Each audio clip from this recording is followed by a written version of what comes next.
Hi hello నమస్తే welcome to our channel. నేను మీ సిరి. ఈరోజు మనం చెప్పుకోబోయే కథ ఏకాంత మంత్రం. కథలోకి వెళ్ళే ముందు వీడియోని లైక్ చేసి హైప్ చేయడం మర్చిపోకండి. ఏకాంత మంత్రం పార్ట్ 42. జనని పేరు వినగానే ఆమెకు అర్జున్ అంటే ఉన్న ఇష్టం గుర్తుకొచ్చింది సాహితికి.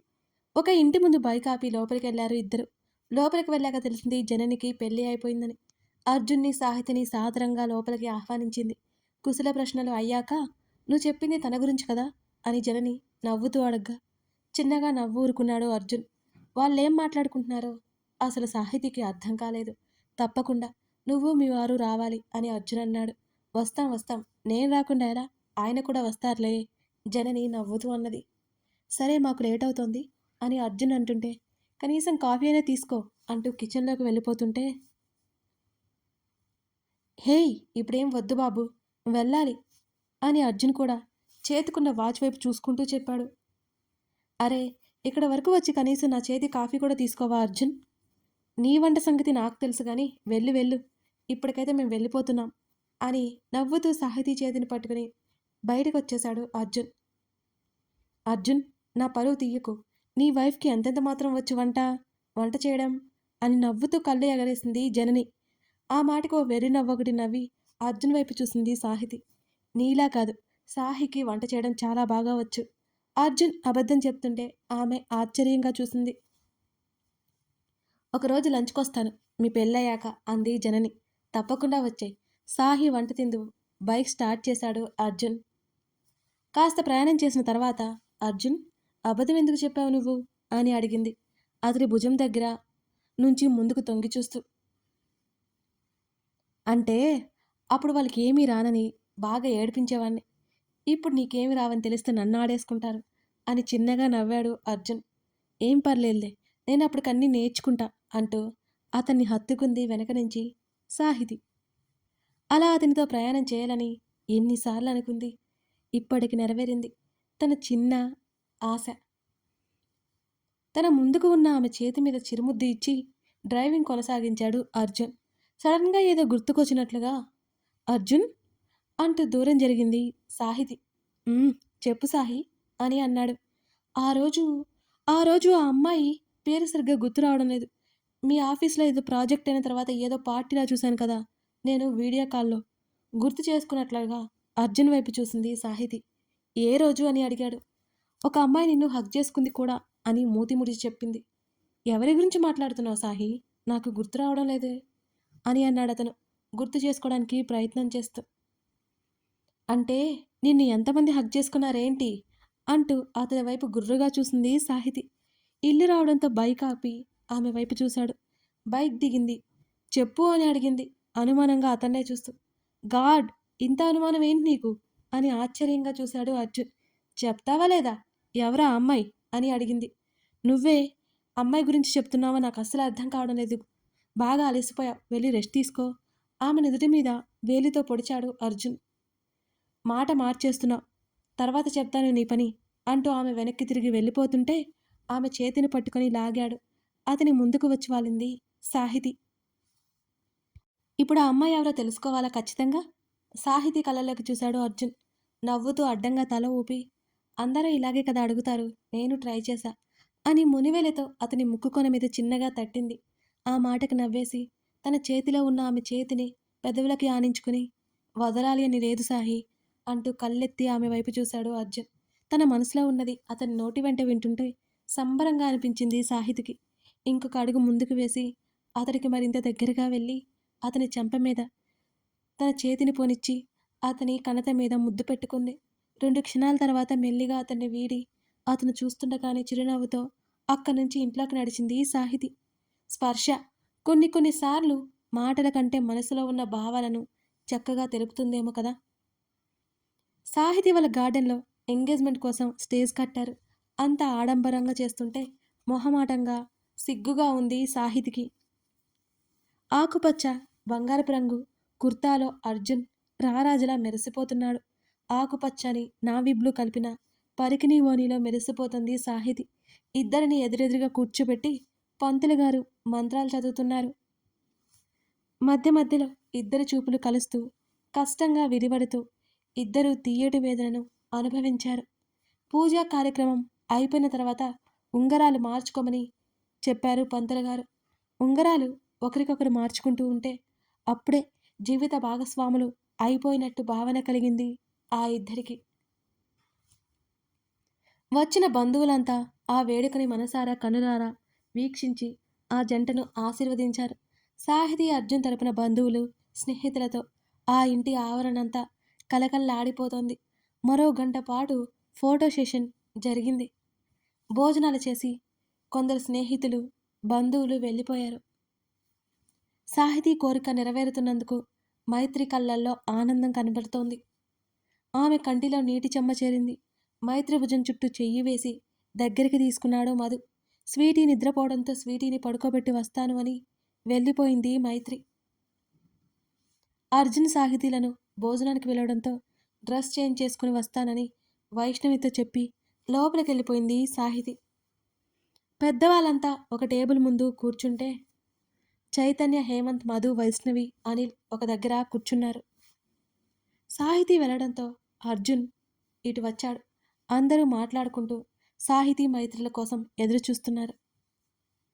మరో 10 నిమిషాల తర్వాత మైత్రి వచ్చింది అక్కడికి. అందరినీ చూసి సాహి ఎక్కడా?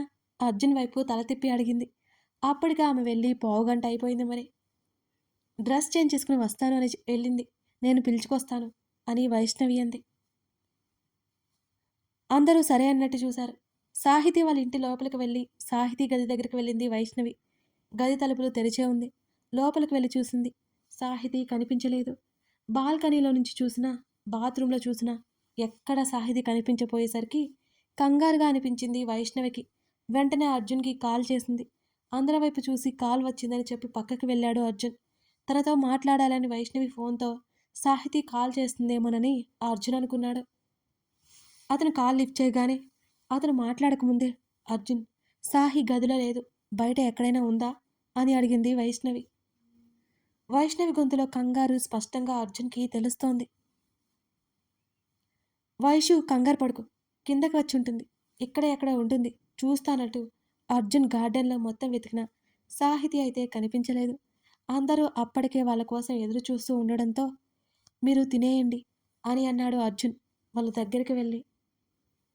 సాహితీకి అర్జున్కి ప్రైవసీ కావాలేమోనని మిగతా వాళ్ళు అభ్యంతరం చెప్పకుండా మాటల్లో పెడుతూ తినడం మొదలుపెట్టారు. ఇల్లంతా వెతికిన వైష్ణవికి సాహితీ జాడ తెలియలేదు. గబగబా ఇంటి వైపుకి అడుగులు వేశాడు. అతనికి ఎదురొచ్చింది వైష్ణవి. కనిపించిందా అర్జున్? ఆయాసపడుతూనే అడిగింది. లేదు వైషు, ఇల్లంతా సరిగ్గా వెతికావా అని అడిగాడు అర్జున్ మరోసారి. అన్ని గదులు వెతికాను అర్జున్, ఎక్కడా కనిపించలేదు అది అని వైష్ణవి అంది. టెర్రస్ మీద? లేదన్నట్టు తల ఊపింది. నువ్వు కంగారు పడకుండా వెళ్ళి భోజనం తెచ్చి, ఖచ్చితంగా టెర్రస్ మీద ఉండి ఉంటుంది అని చెప్పాడు అర్జున్. అర్జున్, విషయం ఏంటో నాకు త్వరగా చెప్పు, నాకు అంత కంగారుగా అనిపిస్తుంది.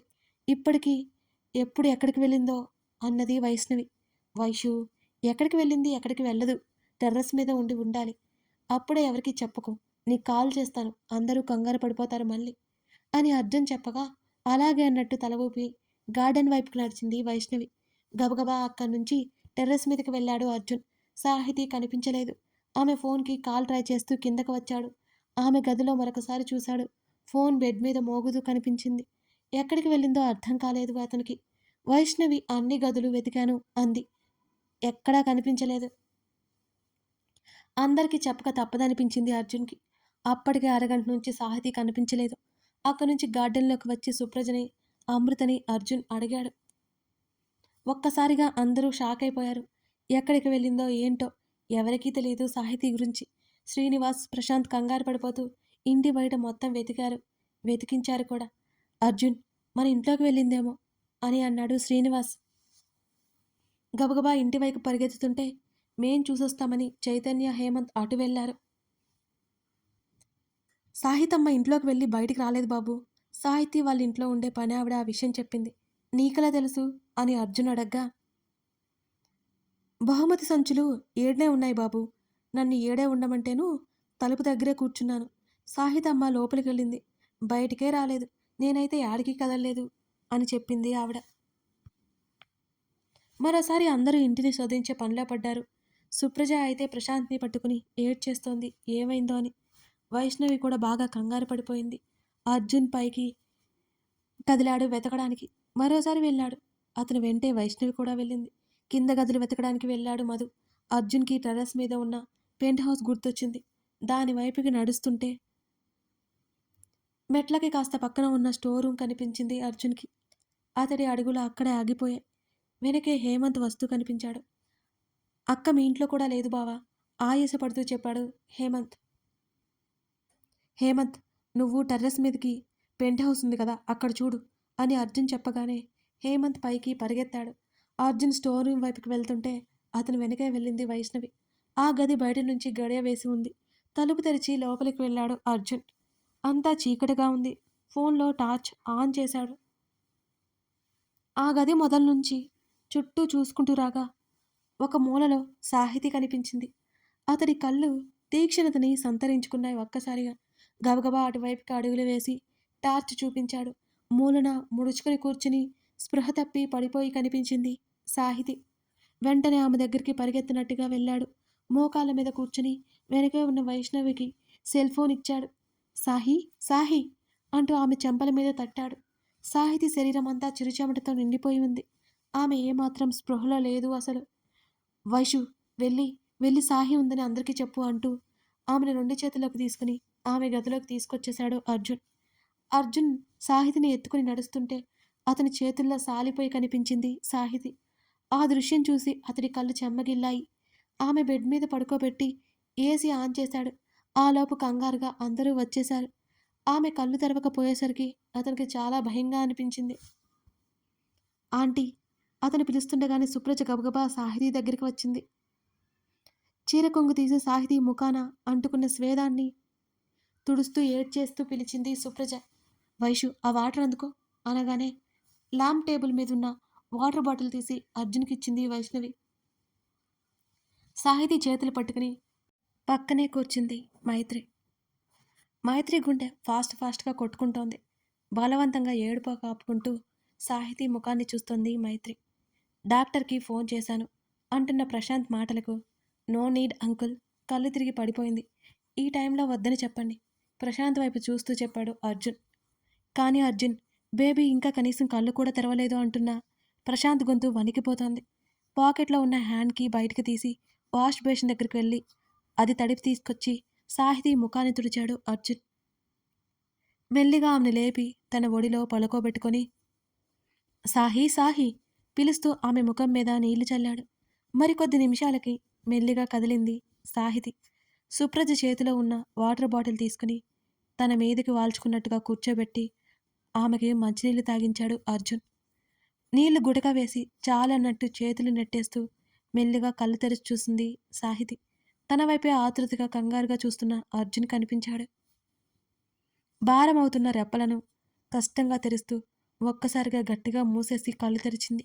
నిజంగానే ఎదురుగా అర్జున్ కనిపించాడు సాహితికి.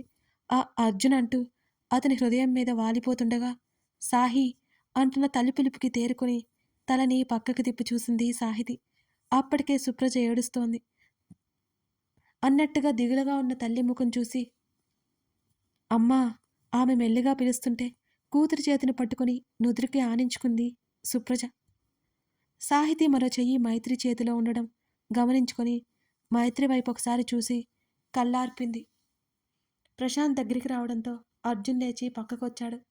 తండ్రి భుజం మీద వాలి నాకేం కాలేదు డాడీ అని కళ్ళతోనే అందరినీ చూస్తూ చెప్పింది సాహితి. కథ కొనసాగుతోంది. ఇంతకీ సాహితికి ఏమైంది, అక్కడ ఎందుకుంది గెస్ట్ చేస్తే కామెంట్ చేయండి. ఇంకో విషయం అండోయ్, ఈ ఎపిసోడ్ నుంచి 1 డేలోపు 2K లైక్స్ వచ్చాయంటే ఆ రోజు తప్పకుండా రెండో ఎపిసోడ్ ఇస్తాను. నాకు కూడా ఎక్సైటింగ్గా ఉందన్నమాట. మీరు 2K లైక్స్ ఇస్తారా లేదని. ఇస్తే మాత్రం second episode guarantee. Thank you for watching this video.